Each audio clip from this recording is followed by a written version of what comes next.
السلام علیکم ناظرین، میں ہوں آپ کا دوست، آپ کا ہوسٹ عابد حسین، اور آپ دیکھ رہے ہیں الہادی مظفر گڑھ یوٹیوب چینل۔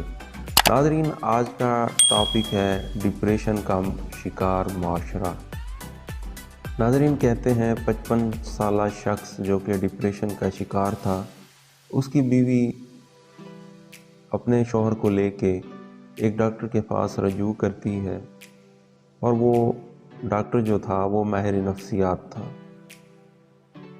ناظرین، جب ڈاکٹر کی انویسٹیگیشن شروع ہوئی تو اس نے اس کی بیوی سے چند سوالات کیے، اور سوالات کرنے کے بعد اس کو باہر انتظار کرنے کو کہا۔ جب اس ڈاکٹر نے اس شخص سے سوال و جواب شروع کیے تو وہ شخص کہتا ہے کہ میں انتہائی ٹینشن کا مریض بن چکا ہوں، مجھے ہر وقت ڈپریشن، ٹینشن اور اتنی پریشانیاں رہتی ہیں کہ میں سوچتا ہوں کہ خودکشی کر لوں۔ کبھی گھر کے اخراجات کی ٹینشن، کبھی اسکول، کالج اور بچوں کی ٹینشن، اور کبھی بیوی اور گھر کے اخراجات کی ٹینشن۔ تو میں انہی ٹینشن سے نکلنے کی جتنی کوشش کرتا ہوں، دن بہ دن اسی ٹینشن کا شکار اور اسی ٹینشن میں مزید بڑھتا چلا جا رہا ہوں۔ تو اس سے نکلنے کا صرف میرے دماغ میں ایک ہی حل ہے، اور وہ یہ کہ میں خودکشی کر لوں۔ تو اس ماہر نفسیات ڈاکٹر نے اسے کہا کہ مجھے صرف 10 دن دے دیں، اور 10 دن کے بعد آپ جو فیصلہ ہوگا وہ خود کر لیں گے۔ اور وہ جو 10 دن ہے اس میں آپ نے میرے کہنے کے مطابق عمل کرنا ہے۔ سب سے پہلا عمل جو آپ کر کے لائیں گے وہ یہ کہ اپنے اسکول جہاں آپ نے میٹرک کی تعلیم حاصل کی تھی اس کا وزٹ کریں۔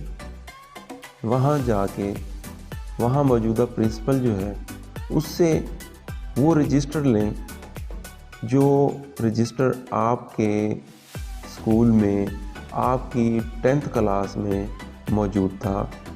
اس میں موجود جتنے بھی اسٹوڈنٹ تھے ان کی ایک فہرست بنائیں اور ان کو جا کے ملیں۔ صرف آپ کے پاس 10 دن ہے۔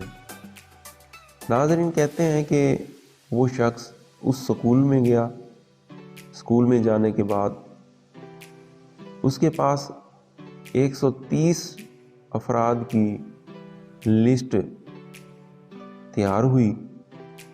جب وہ 130 افراد کی لسٹ کو لے کے ان افراد کو ملنے کی کوشش کرتا ہے تو اسے معلوم ہوتا ہے کہ چند ان افراد میں سے فوت ہو چکے ہیں، چند باقی ہیں، ان میں سے چند رنڈوا ہو چکے ہیں، ان میں سے چند کی 2 شادیاں ہو گئی ہیں، ان میں سے چند غربت کی انتہا کو پہنچے ہوئے ہیں، ان میں سے چند ایسے ہیں جن کی سرکاری جابز ہیں، اور ان میں سے چند ایسے ہیں جو ٹیچر ہیں، ان میں سے ایسے بھی ہیں جو بیماری میں مبتلا ہیں اور وہ موت کا انتظار کر رہے ہیں،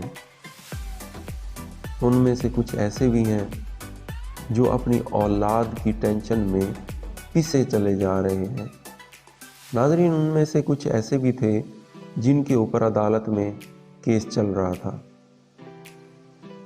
ان میں سے جتنے بھی افراد کو وہ مل سکتا تھا ملا، اور ملنے کے بعد اس نے اپنی ذات کے ساتھ موازنہ کیا تو وہ دیکھتا ہے کہ ان 130 افراد میں سے صرف چند ایک تھے جو ڈاکٹر تھے، وکیل تھے اور بڑی پوسٹوں پہ موجود تھے، اور وہ خوشحال زندگی گزار رہے تھے۔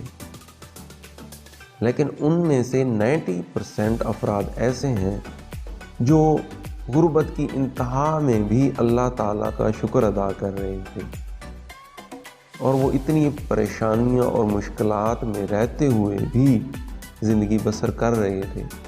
تو اس نے سوچا کہ میں اللہ تعالیٰ کا ایک